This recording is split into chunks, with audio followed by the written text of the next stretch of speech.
안녕하세요. 2026학년도를 대비하는 경찰대학교 전문 커리큘럼 안내 영상 시작했습니다. 제가 왜 전문을 왜 강조했냐면은 기존까지는 이제 일반 학사 편입 커리큘럼을 통해서 경찰대학교 학생들이 준비생들이 대비를 그동안 많이 했었는데 제가 올해 경찰대학교 전문 커리큘럼을 새로 신설하게 되어서 이렇게 안내 영상을 찍습니다. 오늘 저와 함께 얘기할 것은 이제 편입 영어, 그러니까 일반 편입이라든가 학사 편입이죠. 그러니까 일반 편입 시험과 경찰 시험이 얼마나 다른지, 그에 따라서 어떤 포인트가 달라서 어떻게 대비해야 될지, 그리고 커리큘럼 뭐가 있으며 제가 관리를 어떻게 할지 그런 안내 영상 하나씩 찍겠습니다. 일반 편입 영어랑 경찰은 진짜 다릅니다. 이게 보통 같다라고 말씀하시는 분이 있다면 아마 경찰 영어 전문 커리큘럼이 따로 없을 거예요. 그냥 일반 영수 커리큘럼을 그냥 퉁 쳐서 경찰대학을 이제 가르치는 그런 분들이 이제 같다라고 하겠죠. 비슷하다고 하겠죠. 근데 제가 한번 분석을 해봤거든요. 전 수능도 강의 한 10년 했고 공무원도 한 8년 했거든요. 그러니까 그동안 경험으로 보면 이번 이 경찰대학교 2022년, 2003년, 2004년 다 떠봤는데 얘는 특색이 있어. 특징이 있어. 뭔가 달라요. 그래서 일반 편입이랑 확실히 다르다라는 느낌이 있거든요. 걔를 한번 소개를 시켜보면요. 편입에서 그러니까 우리 경찰대학 그 시험은 문법이 4문제, 뭐 어휘 5문제 이렇게 있죠. 다를 바가 없어 보이지만 표면적으로는 문법이 뭔가 다릅니다. 이따 제가 뒤에서 자세히 설명할게요. 논리 완성도 안 나와요. 그다음 독해는 무려 75%. 그러면 또 이제 뭐 다른 편입 시험도 뭐 독해가 많지 않냐? 아니요. 우리 편입 시험은 경찰대학 시험은 순서 배열, 문장 삽입, 빈칸 수록 각각 4-5문제씩 빡빡빡 때려버립니다. 그러니까 시간 압박이 엄청 심한 시험이에요.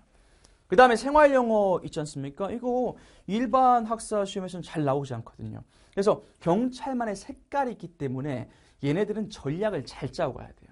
그러면 경찰 시험을 이제 어떻게 대비를 해야 되냐면은 대비를 정확히 하기 위해서는 우선 경향성을 알아야겠죠? 제가 영역별로 경향을 좀 보여줄게요. 생활영어 같은 경우에는 딱 보시면 아시겠지만 특징이 뭐가 있냐면은 제가 우선 중략해서 짧아 보이는 겁니다. 실제로는 길어요. 근데 뭐 길든 짧든 그게 중요한 게 아니야. 선지를 봐봐. Hash things out. Throw in the towel. 타월을 던지다? 아니에요. 그 뜻 아니에요. Beat around the bush. 숲을 주변에 때리다? 그거 아닙니다. 그러니까 이건 수거라고 해서 이디엄은 따로 정리를 하셔야 돼요. 그러니까 생활영어는 읽어보면 쉽거든요. 그러니까 쉽게 읽다가 마지막에 선지에서 뭐야 이 새끼 이렇게 되는. 그래서 수거를 따로 준비하셔야 합니다. 됐죠? 물론 수거가 출제되지 않은 경우도 있었습니다. 그거는 대비할 게 없어요. 그냥 뭐 읽어서 푸시면 되는데 수거가 나오면 대비하지 않았으면 큰일 나죠. 그래서 생활영어의 관건은 수거입니다. 일단 문법 같은 경우는 어떤 특징이 있냐면 이게 표면적으로 보면은 그러니까 일반 학사 편입시면 다를 바가 없어 보입니다. 근데 경찰영어 같은 경우는 정말 특징적인 게 있어. 진짜 수능스러워. 무슨 말이냐면은 호흡이 엄청 길어요. Film and politics in America developed 랄랄랄랄랄랄랄랄랄랄랄랄랄랄 아직도 안 끝났어요. Generation 랄랄랄랄랄랄랄랄랄랄 아직 문제 안 끝났어요. And who began 랄랄랄랄랄랄랄랄 되게 깁니다. 호흡이 엄청 길죠. 그래서 출제 포인트는 수능에 가까워요. 물론 수능보다는 살짝 넓습니다만은 근데 얘는 구문력이 진짜 관건이야. 문장 길었을 때 이 긴 문장에 대한 면역력이 있어야 돼요. 그래서 구문 훈련이 정말 탄탄하게 돼 있어야 되고요. 그 다음 어휘 같은 경우에는 얘는 읽고 푸는 게 아닙니다. 어휘를 딱 보고 이제 푸는 게 아니라 단어 보고 바로 딱! 단어 보고 딱! 단어 보고 딱! 이렇게 푸셔야 돼. 즉, 일명 즉답력. 그랬죠? 보고 풀고, 보고 풀고. 그러니까 어휘 같은 경우 엄청난 테스트를 많이 해야 돼요. 누구랑? 저랑 하겠죠. 이 어휘 같은 경우에는 수능 어휘도 출제가 되지만은 GRE 어휘도 엄청나게 출제가 됩니다. GRE 어휘라는 것은 미국 대학원 입학 시험이거든요. 그러니까 굉장히 수준 높은 어휘가 출제가 되죠. 그러면 전체적인 출제 경향을 봤죠. 독해 빼고. 그러면 이런 경향을 미뤄봤을 때 어떻게 대비해야 되느냐? 잘 들어야 돼요. 여러분의 전략은 이렇게 돼야 돼.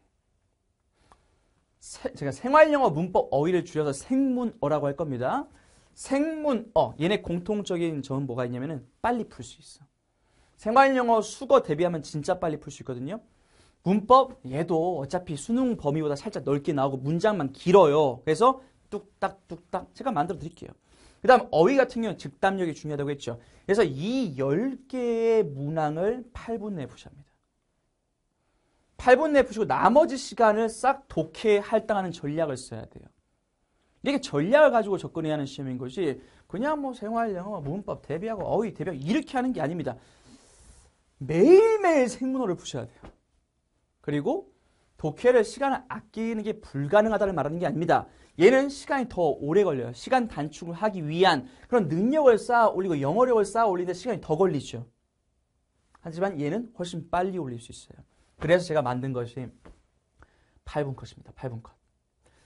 이 보시면 여러 커리큘럼이 있죠. 복잡하게 생각할 거 없어요. 그냥 레벨 1부터 가시면 됩니다. 차근차근 가시면 되는데 제가 가장 심혈을 기울인 건 뭐냐? 바로 8분 컷입니다. 경찰대학 학생은 무조건 8분 컷을 하셔야 돼요. 8분 컷이 뭐냐면 하루에 10문제씩 매일매일 푸는데 그 10문제에는 생활영어, 문법, 어휘, 생문어를 매일매일 10문제씩 푸는 전략으로 가셔야 한다고. 됐죠? 제가 준비해 놓은 게 8분 컷 100일의 기적편 첫 문제, 8분 컷 파이널 600문제 이렇게 준비를 했고요. 나머지 정규는 앞에서부터 차근차근 레벨 1, 레벨 2, 레벨 3 이렇게만 가시면 됩니다. 무슨 말인지 아시겠죠? 자, 기출 같은 경우에는 9월 달에 시작되겠지만은 신입학과 편입학 기출을 모두 다 10개년을 다뤄드릴 겁니다. 알았죠? 자, 관리에 대해서 좀 말씀을 드릴게요. 관리 같은 경우에 제가 유튜브 채널은 김수환이 제 이름을 치면은 2개가 나와요. 그러니까 하나는 뭐 구독자가 뭐 10,000명이 넘는 채널이 하나가 있고 그 다음에 구독자가 3명 있는 게 있을 거예요. 그 3명 있는 그 학고 채널 있죠. 그게 이번에 만든 예입니다. 얘를 따로 신설한 이유는 편입 전문 채널을 만들기 위해서입니다. 대한민국 입시 영어의 모든 것, 대인모. 여기 초대꾸알 부탁. 그 다음에 저는 그 밴드 어플로 하지 않고요. 디스코드를 활용합니다. 디스코드 채널을 통해서 여러분과 1대1 상담을 다 진행할 것이고 학습 인증, 학습 자료 온갖 게 다 일로 들어갑니다. 그래서 자 QR코드 찍으세요. 바로 접속이 될 겁니다. 어플 까시고요. 알죠? 그렇게 하면은 디스코드를 통해서 저랑 소통할 수 있다라는 거. 그 다음에 그 8분 컷 같은 경우에는 현장에서 이제 학생들 성적을 산출할 거예요. 그래서 데이터를 기반으로 해서 해설할 것이고요. 인강학생 같은 경우에는 내가 매일매일 현 위치가 어딘지를 알 수 있게끔 데이터 기반으로 제가 해설하겠습니다. 오케이? 지난 1년 동안 경찰대학도 정말 제가 신경을 많이 썼어요. 응시인원이 1000명밖에 안 되기 때문에 많이 소외받고 있다는 느낌을 받았어요. 그래서 제가 여기 학생들 좀 신경을 많이 써야겠다라는 고민을 하면서 8분 컷을 비롯한 방금 보여드린 커리큘럼을 만들었으니까 많은 관심을 가져주시고요. 정규 영상에서 정규 강의에서 또 이어서 뵙도록 하겠습니다. 수고하셨습니다.